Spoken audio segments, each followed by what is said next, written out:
Urea యాప్ను తక్షణమే తొలగించాలని రైతులు రాస్తారోకో చేపట్టారు. నిజామాబాద్ జిల్లా మాక్లూర్ మండలం అడవి మామిడిపల్లిలోని గ్రామస్తులు ఈ ధర్నాకు దిగారు.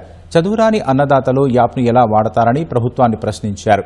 సర్కారు వెంటనే స్పందించి రైతులకు సరిపడా ఎరువులను సరఫరా చేయాలని విజ్ఞప్తి చేశారు. రైతుల సమస్యను పరిష్కరించకుంటే నిరసనను మరింత తీవ్రతరం చేస్తామని ప్రభుత్వాన్ని హెచ్చరించారు. ఈ యాప్ను రద్దు చేసే వరకు పోరాటం సాగుతూ ఉంటది. ప్రజలకు రైతులకు ఎప్పటిలాగా ఇంతకు ముందు ఎలా ఉండేనో ఆ టైప్ లో యూరియా ఉంటేనే బాగుంటది అని చెప్పి నాకు మనవి. కొత్తగా ఏంటంటే ఈ యూరియా యాప్ తీసుకొచ్చి రైతులకు పంట నీయకుండా చేస్తున్నది.